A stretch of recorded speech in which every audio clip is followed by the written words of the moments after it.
welcome to day 4 of the challenge, and we are halfway through. I'm so excited. Although I guess I don't technically see myself as being over the hump until I do the washing tonight, because then I'm done 4 things of washing and I only have 3 to go. Right now I still have only done 3, have 4 to go.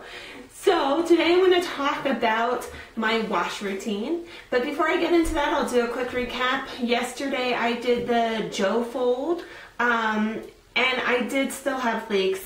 About 2 a.m. this morning his diaper leaked, and then it didn't leak when I changed him at 7 this morning, so it can go a while. I'm not quite sure why I'm having so many leaks when I'm actually doing the wrapping of the flat diaper as opposed to just doing the fold. I will say that every single time that I pull out the diaper, it is soaked.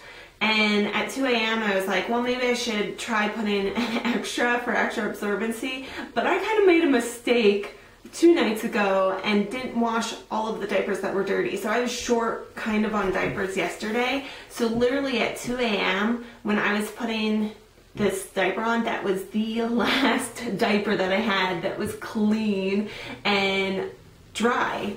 So I was crossing my fingers that he would make it through the rest of the night so that the diapers would be dry by the time I needed to do a change, and that is what happened. So the fold for today is the origami fold. You start with your flat and fold it in half, and then we're going to take the top corner here and pull it over to the top corner over here. And this is the part where I always think I'm doing it wrong. I'll start pulling it over and say, am I doing it right? Am I doing it right? And when I start to see this triangle here, that's when I know I'm doing it right.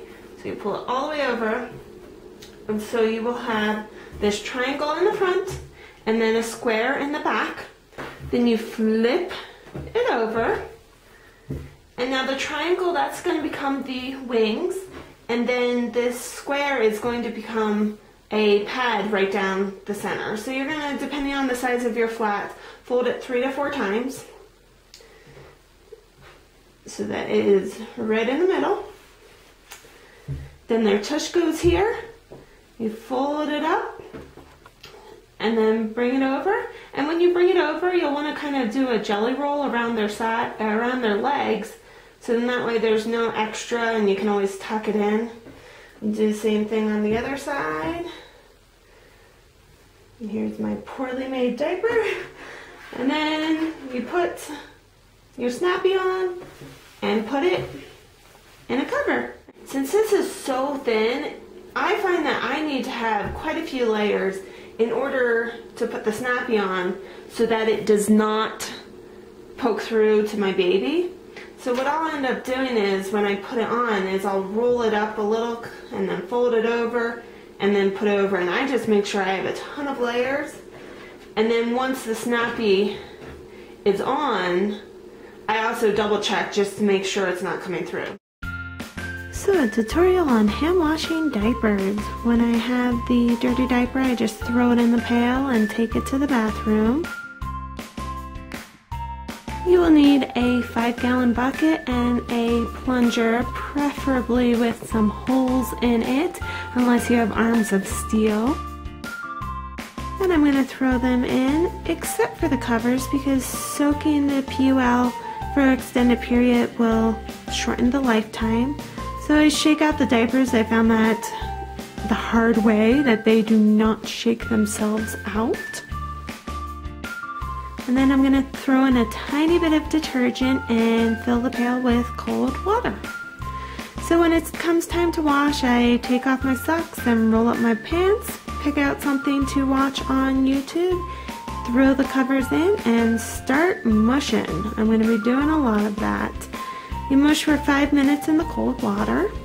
Now you want to make sure they get very nice and mushed up. And then once that's done, throw out the water.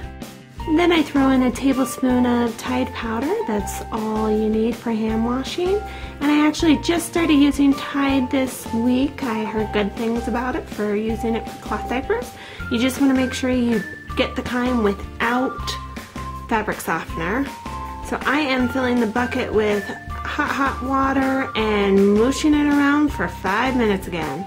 And if your bucket ends up looking like this, where you don't see the laundry that much, you're doing it wrong. So make sure you moosh it around and stir it up and get things moving and grooving.